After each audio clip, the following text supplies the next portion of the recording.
Oi nice people, welcome to a new devlog. Today I will talk about the character editor and career mode of Trauma Pro Wrestling. But before we do that, I wanted to list a few of the unrelated changes that I've made since the last devlog I have uploaded. All the new characters have been fully drawn, courtesy once again of Toastbot, and they've also received their 3D renders. An option to turn off the rope physics has been added in the match settings. You can now get disqualified from a match by hitting the referee if you activate this feature in the match settings. Two new arenas have been added. One that is a modified version of an arena from Skull Fracture, and a new one that I can show because doing so will spoil the ending of the career mode. I've added the option in the graphic settings to turn off the crowd, and also one that allows you to turn off the outline for each character model. I created a new match type called Sumo, in which you need to win by throwing your opponent out of the ring. A bunch of match types and features can now be edited to reflect your personal tastes.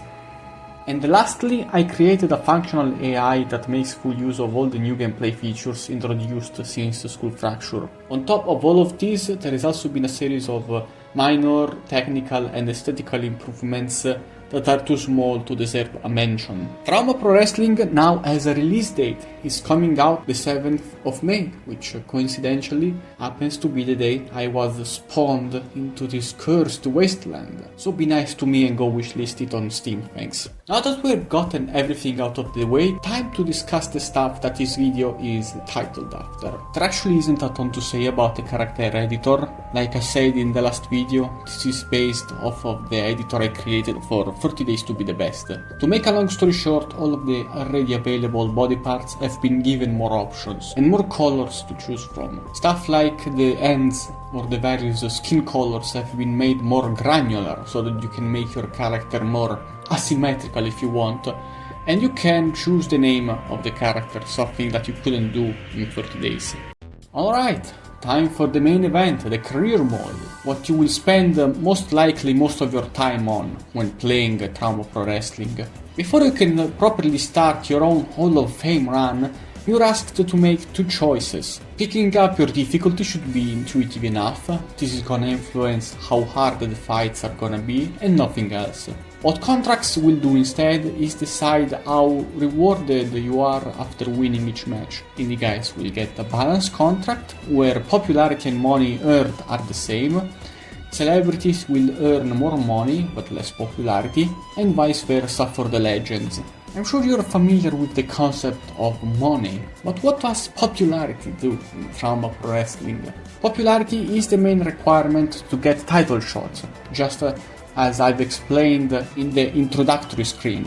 The main objective of the game is to become a Triple Crown champion, and in order to get each belt you need to be popular enough to deserve a title shot. Once you've become champion, you can defend your own belt for rewards that get bigger the more successful title defenses you have. What you should also keep in mind is that you're expected to have matches for your titles at least once every 4 weeks, or else your belts will be vacated. In order to make things more interesting, I've introduced a number of features that can change the course of your career in a variety of ways. Managers will add extra rules to each new match, such as increasing critical rates or putting your whole run on the line if you lose. Injuries can randomly occur after a match, and will weaken some of your statistics unless you take time to heal. Drugs, on the other hand, will increase those statistics until the end of your next match.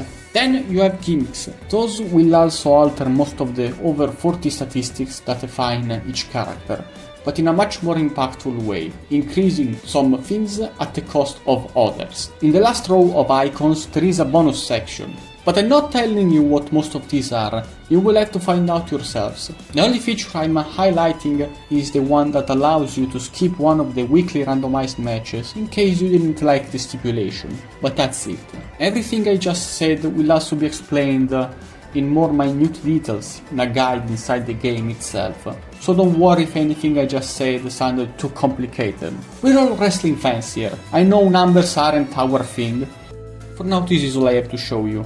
I'd say the game is about 90-95% complete at this point. Of course, this doesn't mean that I won't decide to introduce new stuff over the course of the months leading up to the release, but rather than creating another devlog, in that case I'd rather just show all the new stuff in a proper trailer. Thank you for watching, and remember once again to wishlist the game on Steam. Have a great night!